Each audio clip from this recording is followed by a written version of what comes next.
folks, Shop Talk has come out to Riverside, Missouri, which is over here in God's land, north of the river. I live in North Kansas City, and we're here with Jason Newman.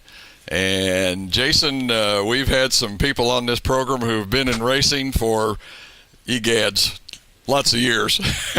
And we thought tonight we would come out and talk to somebody that's only been in racing for a year.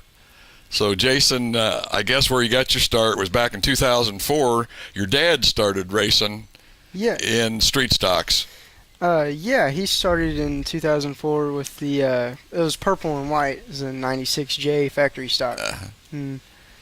About that time, we didn't know what we were doing. We were just having a ball. Yeah. But you were just enjoying his racing, more or less. Yeah, we were just having a good time out there. And that's what started my interest in the sport. Yeah.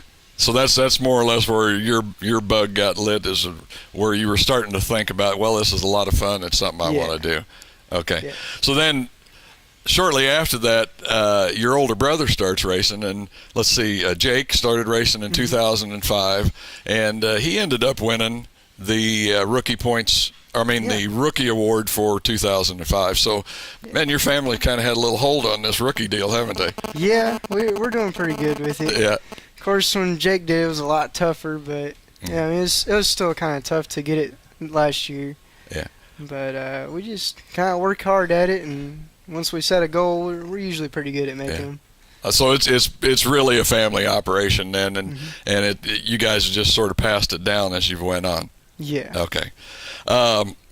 In this year that you've been racing, what has been probably the hardest thing or the best thing that you've learned about racing in this first year? Well, probably that there's a lot more to it than you'd think just watching. It's not just going out there and climbing in the car then. Yeah. Yeah.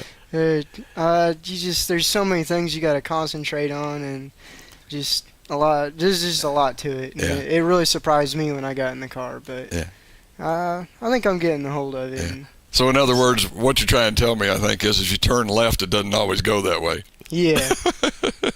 Car never listens. The car never listens. I like that. When you're starting out like this, and really to start out at a track like Lakeside, which I guess if you were going to put it on the ladder, is a track that I think a lot of people in the Kansas City area consider Lakeside to be a track that, is kind of up there on the list. Yeah. Who does a new driver go to? I mean, if you're just starting out and you're having problems, what is it, family or other drivers, or does somebody come up to you and say, "Hey, Jason, you made a little mistake out there"? How does that work? A lot of it was other drivers, and mostly my brother. I asked my brother a lot. And you can actually talk to him. I actually kind of drove him crazy with the same question. But just a lot of other drivers I asked. Some of them would come up and tell me where I messed up, and just most of the time I'd ask, though. Yeah. Okay, so let me ask you this. Then would there be certain drivers that you really respect in the class that you might go to? Yeah, there would be. In the factory stocks, I give Buzz Caster a lot of respect. Oh, man, really? I was going to say. I like to watch him race. Yeah. He's great to race with. I've been up there a few times with him, but just drivers like that, drivers that aren't known for taking other people out and racing dirty. That are good, clean racers and fast. Right. I was going to say there's a big difference between making a good clean pass and knocking somebody out of the way to do it. So, like you say, man, talk to somebody who knows how to do it, and boy, I think Buzz does. Yeah, he's pretty good. In 2008, what would you say was the high point of your career in 2008? Was it, finishing up high in the class, or, just making where you thought was a pretty good race, or what was the high point for you? I think the high point was probably the last night out. I got my first win. It was in the B feature. I started on the pole and led the whole race. When I got to the A, I started, I think, about 21st and made it all the way up to 13th. Boy, that is a good run.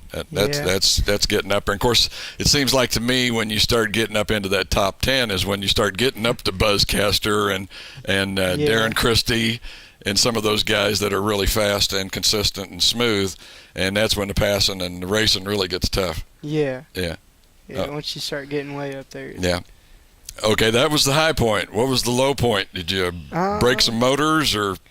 Probably the low point, there was a couple of them. Just nights that I'd hit the wall and tear up the car and been in A-arms. And I hit Terry Schmidt out there one night in the heat. About the first lap, he just got crossed in front of me and I couldn't stop and it took out my radiator. So ended the night a little quick. Yeah.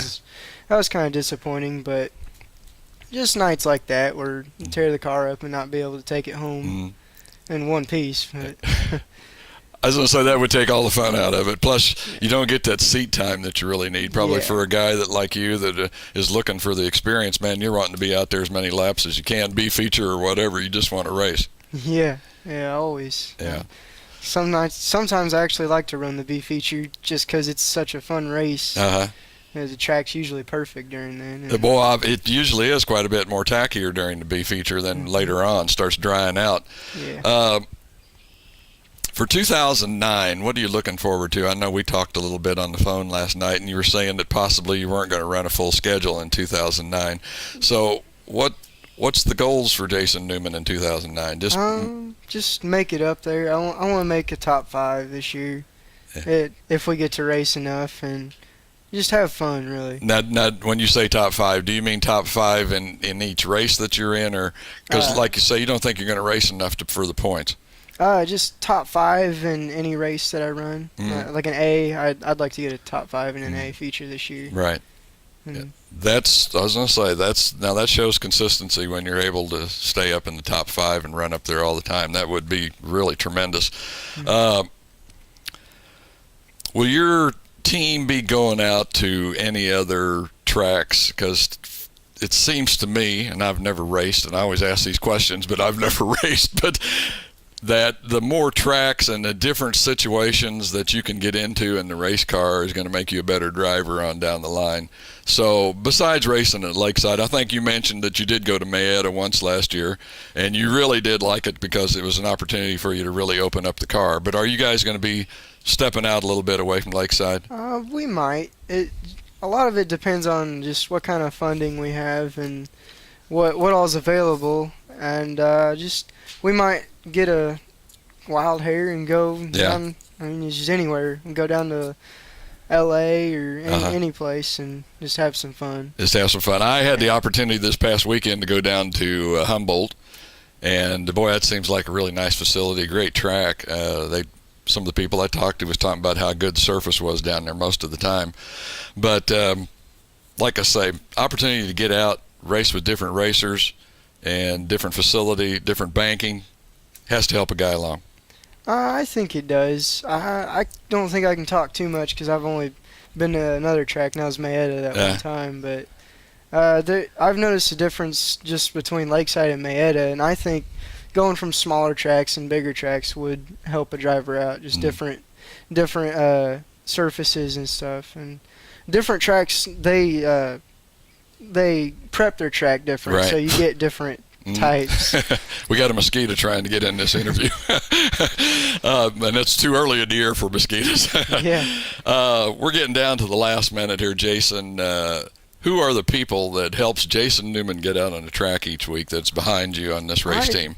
I'd have to thank my mom and my dad the most. They provide all the funding pretty much, and I got my brother Jake and my sister Jessie. They help out a lot. My Uncle Dave helps out a lot, and Uncle Bob. And we have Jeff and Vicky Meeker. They've helped us out a lot with a lot of sponsorship. And we've had my Uncle Terry. He paints the cars, and I got Tony with TJ's Tree Service, and Tammy and Johnny with Gators Bar and Grill. We got Jeff with KC Customs, Aaron with Inatub and all the fans. Inatub, my wife's favorite restaurant. She's been going there since she was a child, I think. But anyway, nice place to eat. This guy's going to go far, I can tell. He's got the sponsors down. He's going to be able to make it as a race car driver, I'm sure. Folks, we got to wrap it up for Shop Talk here with Jason Newman in Riverside, and we'll see you on the next stop.